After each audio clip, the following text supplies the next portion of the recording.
हर देश की सरकार की ये जिम्मेदारी होती है कि वह अपने नागरिकों को उसकी ज़रूरत के आवश्यकताओं को पूरा करने के लायक उसे बनाए।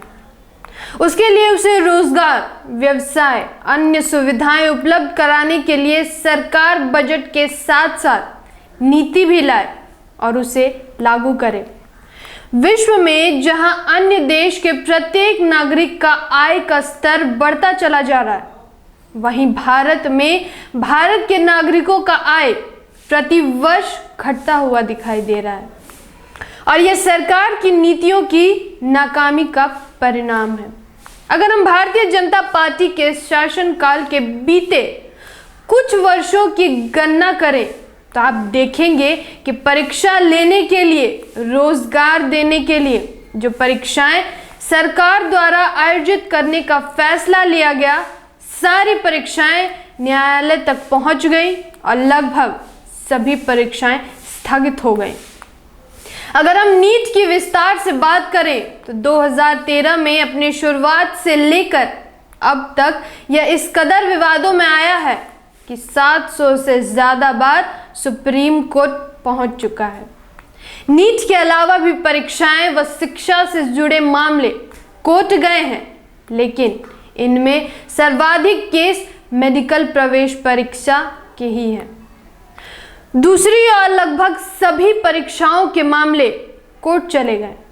उदाहरण के तौर पर इस साल जब परीक्षाओं की शुरुआत हुई तो सीबीएसई, सीए, क्लैट समेत कई एग्जाम सुप्रीम कोर्ट पहुंचे।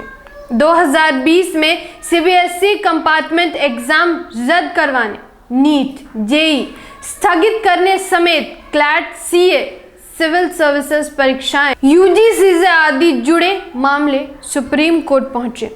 Legal research company Manupatra information solution private limited research के अनुसार पिछले 3 सालों में शिक्षा व परीक्षाओं से जुड़े कोर्ट केस की संख्या में बढ़ोतरी हुई है।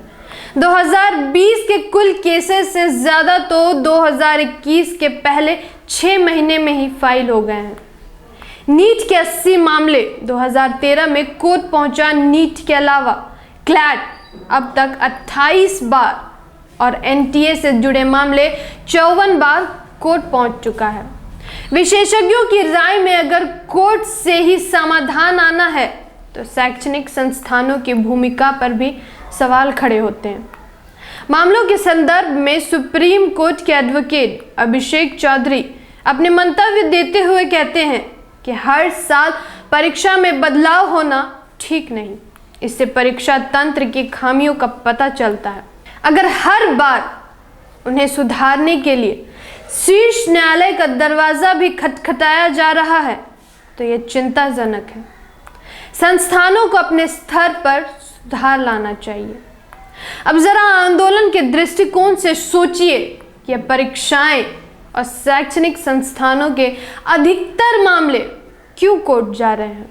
अगर सामाजिक पृष्ठभूमि के तहत मूल्यांकन करें तो आपको समझ में आएगा कि पिछड़े वर्गों के नागरिकों में जो जागृति आई है, शिक्षा के दिशा में जो इस वर्ग ने पहल किया है, तो हजारों सालों से एक खास वर्ग के आरक्षण को इसने अपने प्रतिनिधित्व से पीछे धकेल दिया है। जिन लोगों ने पिछड़े वर्ग के नागरिकों को संपत्ति से, शिक्षा से बेदखल करके रखा, संविधान लागू होने के बाद पिछड़े वर्ग ने अपने लगन और मेहनत से देश के हर संस्थानों में नई मुकाम को हासिल किया है। इससे उस खास वर्ग को नुकसान होता हुआ दिख रहा है। इसलिए हर संभव यह कोशिश करता आ रहा है कि रोजगार कम से कम उपलब्ध कराया जाए और जो भी उपलब्ध कराया जाए उस पर कुछ न कुछ ऐसी खामियां जाहिर करते हुए लोगों के बीच रखा जाए कि मामले कोर्ट चले जाएं और पूरी परीक्षाएं या प्रवेश रद्द हो जाए। दूसरी ओर संवैधानिक व्यवस्था के खिलाफ में लैटरल एंट्री से बिना परीक्षा, बिना इंटरव्यू दिए उस खास वर्ग का वर्चस्व स्थापित करने की एक पहल अलग से की जा रही है। जरूरत है ओवरऑल जिन घटनाओं का जिक्र मैंने किया, जो डेटा आपके सामने रखा, उसका विश्लेषण करना और उस विश्लेषण के तहत भारत में पिछड़े वर्गों को अपने दुश्मनों को चिन्हित कराना है।